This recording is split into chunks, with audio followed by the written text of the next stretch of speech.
नमस्कार विद्यार्थियों, आज हम बात करेंगे फ्रांस की क्रांति के प्रभावों की। फ्रांस की क्रांति के प्रभाव भाग 1 में हमने फ्रांस की क्रांति का फ्रांस पर क्या प्रभाव पड़ा उस पर चर्चा की थी।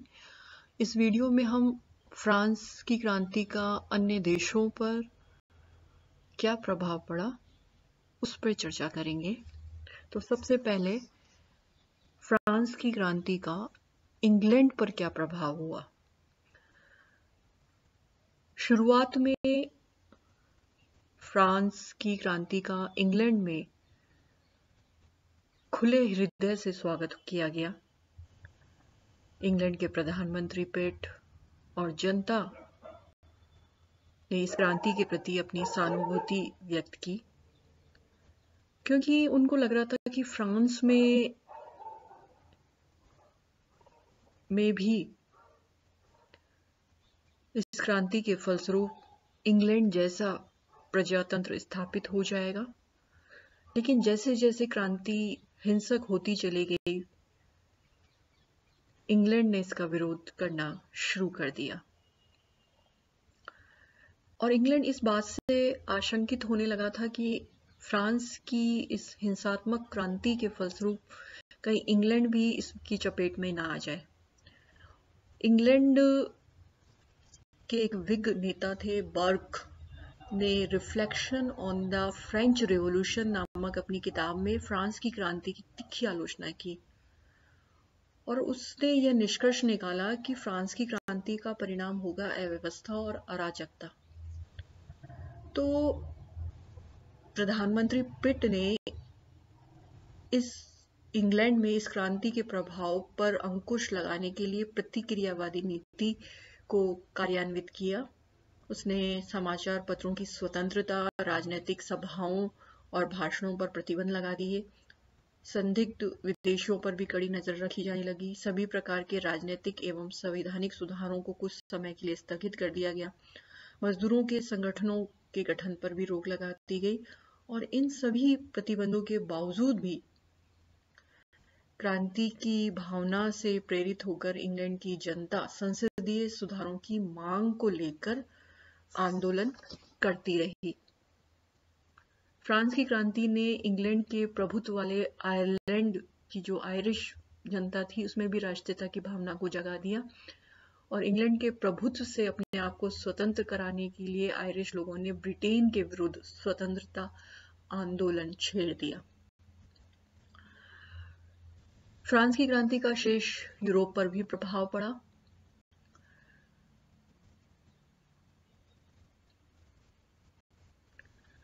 संपूर्ण यूरोप इस क्रांति की लहर से प्रभावित होता दिखाई दिया। फ्रांस के बाद यूरोप में भी पुरातन व्यवस्था पर इस क्रांति ने प्रहार किया। क्रांति से एक ओर तो यूरोप के कई देशों में राजनीतिक अधिकारों की मांग को लेकर जन आंदोलन होने लगे और दूसरी ओर क्रांति जनित विचारों से दुखी होकर यूरोप में प्रतिक्रियावादी युग की शुरुआत हो गई। 1815 का जो वियना कांग्रेस था उसके निर्णयों के मूल में क्रांति जनित विचारों को नष्ट करना और फ्रांस को नियंत्रित करना ही मुख्य उद्देश्य हो गया।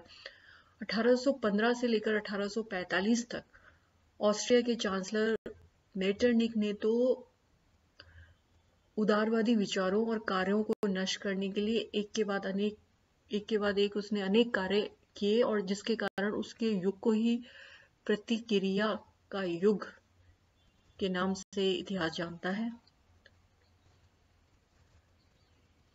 फ्रांस की क्रांति का भय और उसके विरुद्ध प्रतिक्रिया यूरोपीय घटनाओं में कहीं ना कहीं अवश्य दिखाई देती है। सम्मेलनों द्वारा कूटनीति भी इसी का एक हिस्सा रही, लेकिन क्रांति जनित भावनाओं को बहुत अधिक समय तक रोका ना जा सका। विद्वानों ने अपनी रचनाओं के द्वारा क्रांति जनित विचारों, स्वतंत्रता, बंधुत्व, राष्ट्रीयता आदि की भावनाओं को आम जन तक पहुंचाने का प्रयास किया। इन रचनाओं में विक्टर हुगो की ला मिजरेलेबल्स, सदे की जॉन ऑफ आर्क, वर्ड्सवर्थ की प्रील्यूड, शैली की मिस्टेक ऑफ एनार्की आदि रचनाएं अपने आप में यूरोप में ही नहीं विश्व में भी श्रेष्ठ क्रांतिकारी साहित्यिक रचनाएं मानी जाती हैं। इस क्रांति ने समूचे विश्व को भी प्रभावित किया।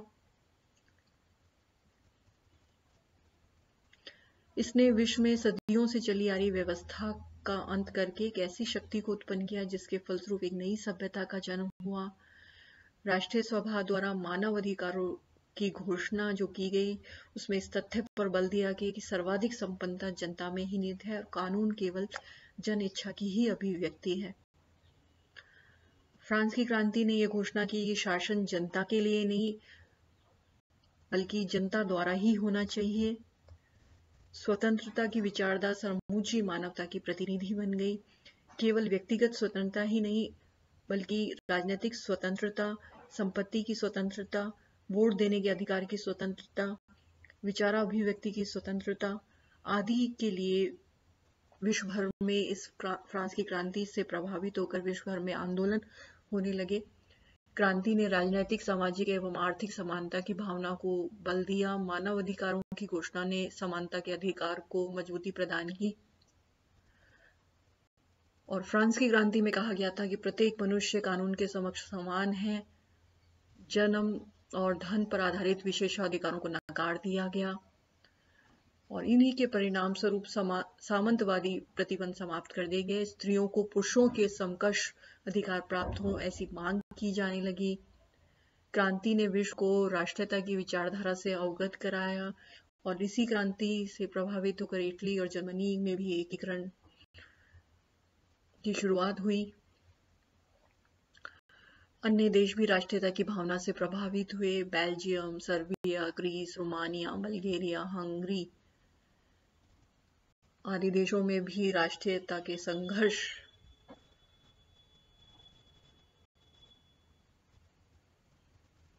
हुआ। क्रांति ने लोकतंत्र की विचारधारा को विश्व भर में लोकप्रिय बनाया। फ्रांस की क्रांति से ही प्रेरणा पाकर विश्व भर में लोकतांत्रिक अधिकारों की मांग उठाई जाने लगी।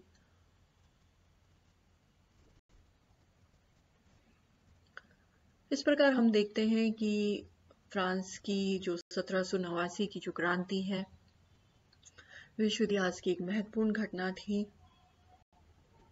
इस क्रांति का आधुनिक लोकतंत्र की स्थापना में इतना योगदान था कि इसने सिद्धांतों को निर्धारित किया। क्रांति के फलस्वरूप ही स्वतंत्रता, समानता, बंधुत्व के विचार इतने लोकप्रिय हो गए कि वे संपूर्ण विश्व में ही प्रभावित होते दिखाई दिए। राजनीतिक अधिकारों की मांग होने लगी, राष्ट्रवादी आंदोलन हुए, एकीकरण के लिए प्रयास संपूर्ण विश्व में हमें दिखाई देते हैं। और इस क्रांति ने बंधुत्व का जो सिद्धांत दिया था उसके फलस्वरूप अप्रत्यक्ष रूप से समानता की भावना भी स्थापित हुई।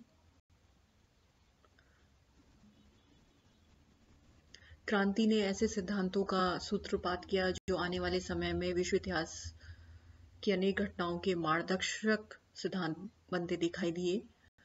धर्म और राजनीति के पृथक्करण का मुद्दा पहली बार इसी क्रांति के दौरान उठा और राज्य और एवं राजनीति को धर्म से बिल्कुल अलग कर दिया गया।